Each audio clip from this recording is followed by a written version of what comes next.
বাবা আজ তোমাদের দেখাবে কাজু পটলের একটা দারুণ রেসিপি। প্রথমে কাজু বাদাম পোস্ত আর কিশমিশকে ভালোভাবে পেস্ট করে নিল, তারপর অন্য একটা বাটিতে জিরে গুঁড়ো ধনে গুঁড়ো লঙ্কার গুঁড়ো একদম নিয়ে এইভাবে একটা পেস্ট করে নিল। তারপর এখানে লবণ দিয়ে ভালোভাবে পটলগুলোকে ম্যারিনেট করে নিয়ে দিয়ে দিল গরম তেলে, আর ভাজা হয়ে গেলে তুলে নিল। তারপর ওই তেলেই দিয়ে দিল এলাচ দারচিনি লবঙ্গ তেজপাতা কালো জিরে, ভালোভাবে একটু কষিয়ে নিল। তারপর দিয়ে দিচ্ছে ওই পেস্ট করে রাখা মশলাটা। তারপর এইভাবে বেশ অনেকক্ষণ কষালো, তারপর দিয়ে দিল কুচিয়ে রাখা টমেটো, একদম ছোট ছোট করে কেটে নিয়েছে টমেটোটা।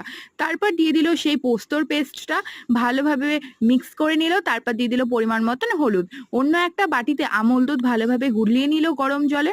তারপর এখানে পরিমাণ মতন লবণ দিল আর দিয়ে দিল দুধটা, ভালোভাবে মিক্স করে নিতে হবে। তারপর এখানে নামানোর আগে বাবা দিয়ে দিল 1 চামচ চিনি, আর তারপর দিয়ে দিচ্ছে এখানে ভেজে রাখা পটলগুলো। এবার 2 চামচ ঘি দিয়ে নামিয়ে নিলে হয়ে গেল আমাদের কাজু পটলের রেসিপি।